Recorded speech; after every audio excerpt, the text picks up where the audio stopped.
അസ്സലാമു അലൈക്കും. വീട്ടിലെ പ്രസവത്തിനിടെ ചികിത്സ കിട്ടാതെ മരിച്ച അസ്മയുടെ മരണവാർത്ത ഏറെ സങ്കടത്തോടെയാണ് നമ്മളെല്ലാവരും കേട്ടത്. ഇനി ഉമ്മയില്ലാത്ത 5 മക്കളാണ്.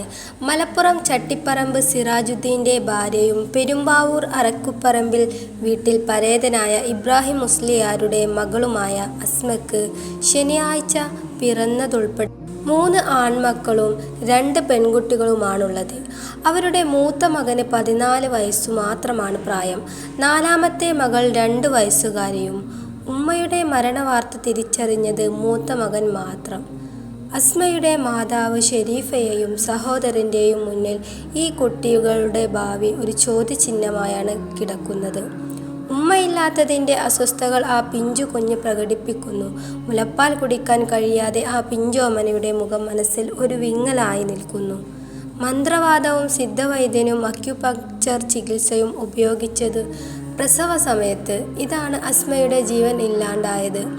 യുവതിയുടെ 3 പ്രസവങ്ങളും ആശുപത്രിയിലായിരുന്നു. പ്രസവ സമയത്ത് അസ്മ അസ്വസ്ഥതകൾ പ്രകടിപ്പിച്ചപ്പോൾ മൂത്ത മകൻ വെള്ളം കൊടുത്തു. ഈ സമയത്ത് ആശുപത്രിയിൽ കൊണ്ടുപോവാൻ ഭർത്താവ് തയ്യാറാകാത്തതാണ് എന്നാണ് ബന്ധുക്കൾ പറയുന്നത്. അസ്വാഭാവിക മരണത്തിന് പോലീസ് കേസെടുത്തിട്ടുണ്ട്. ഉമ്മയുടെ വിയോഗവാർത്ത അറിയാതെ മക്കളെല്ലാവരും ഏറെ സങ്കടത്തിലാണ്. ആശുപത്രിയിൽ കൊണ്ടുപോവാത്തതുമൂലം അസ്മയ്ക്ക് സംഭവിച്ചത് ഏറെ രക്തസ്രാവം ഉയർന്നതുകൊണ്ടാണ് മരണകാരണമെന്ന് ബന്ധുക്കൾ പറയുന്നത്.